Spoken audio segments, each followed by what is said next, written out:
যেহেতু সংক্রান্তির দিন আমরা চাল কুটি না, সেটা তো তোমাদের আগের ভিডিওতে আমি বলেছি যে আমরা সংক্রান্তির দিন চাল কুটি না, মানে দুদিন। সেই জন্য দেখো সংক্রান্তির দুদিন পার হয়ে যাওয়ার পর মাকে আবদার করলাম আমি আর বোন যে আমাদেরকে চষি পিঠে করে খাওয়াতে হবে। মা বললো ঠিক আছে করে দেবো, আমার একটু কাজ আছে, ততক্ষণে তুই চালটা ভিজিয়ে দে।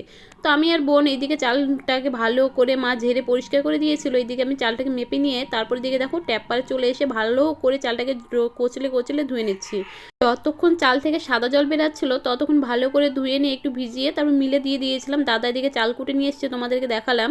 তারপর এদিকে দেখো কড়াইয়ে গরম জল দিয়ে গরম জলটা ভালো করে একটু ফুটে গেলে গরম জলে কিন্তু একটু লবণ দিতে হবে। তারপর এর দিকে আস্তে আস্তে গুঁড়ো দিয়ে দিচ্ছিল মা, আর আমি একটু নাড়ছিলাম। তারপর আমার হাত ব্যথা করছিল তাই মা নাড়ছিল।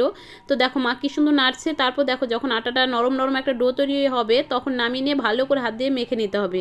মেখে নিয়ে একটা প্লাস্টিকের মধ্যে ভরে রেখে দিয়েছি। আর এদিকে বোন আমাকে লম্বা লম্বা করে দিচ্ছে, আর আমি এদিকে ভালো করে পিঠেটাকে সুন্দর করে কেটে নিচ্ছি। একা একা তো এত পিঠে কাটা সম্ভব না, সেই জন্য মা রান্না করছিল। মা বললো আমি রান্নাটা শেষ করে এসে তারপর তোদের সঙ্গে আবার কাজ করছি। এই জন্য আমি মাকে বলেছিলাম বাড়িতে যেহেতু কুটুম এসেছে তুমি যাও গিয়ে রান্নাটা শেষ করো। তো মা এদিকে রান্না করছিল, আমি আর বোন দুজন মিলে ভালো করে পিঠেটাকে কাটছিলাম। আর দেখো আমার পিঠে কাটতে কিন্তু খুব ভালো লাগে। আমাদেরকে বলেছিলাম না মা রান্না শেষ করে আসবে, এইদিকে দেখো মা চলে এসছে। এইদিকে দেখো আমাদের মা আসতে না আসতে পিঠে কাটা কমপ্লিট হয়ে গেছে।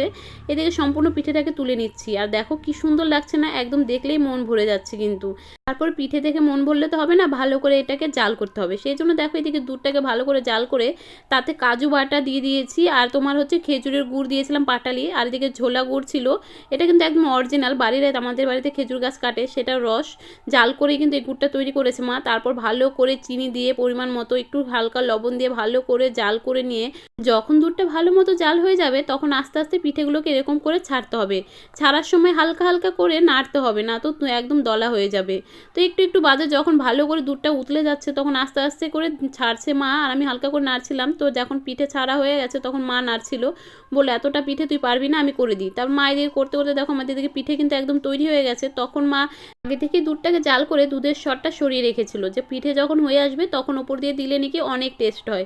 দুধের সরের সঙ্গে একটু কাজু বাটা মিশিয়ে মা রেখেছিল, বলেছিল নামানোর আগে আগে দিলে নাকি দুর্দান্ত হয় পিঠেটা খেতে।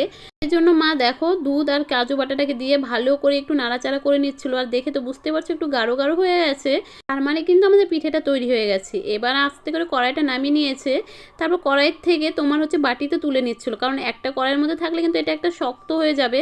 সেই জন্য দেখো ছোট ছোট বাটি গামলা ছোট ছোট থালার মধ্যে নামিয়ে নিয়েছিল। আর এটা কিন্তু পরের দিন সকালে পিঠে দিয়ে আর মুড়ি দিয়ে খেতে যে কি ভালো লাগে তোমাদেরকে আর কি বলবো, তোমরা একবার করে খেয়ে দেখো, দুর্দান্ত লাগে খেতে। আর পিঠে যা টেস্ট হয়েছিল না বন্ধুরা কি আর বলবো। আর এদিকে বাবার দাদাকে বোন দিয়ে দিল, আর আমি এদিকে একদম বাটি নিয়ে বসে পড়েছি, কারণ আমার এই পিঠেটা খেতে খুবই ভালো লাগে। আর আমি পিঠে খেতে থাকি, আর তোমরা আমার চ্যানেলটা সাবস্ক্রাইব করতে থাকো, লাইক কমেন্ট করতে ভুলো না। আর দেখা হচ্ছে নেক্সট কোনো ভিডিওতে। এখনকার মতো সবাই ভালো থেকো, সুস্থ থেকো, বাই বাই সবাইকে।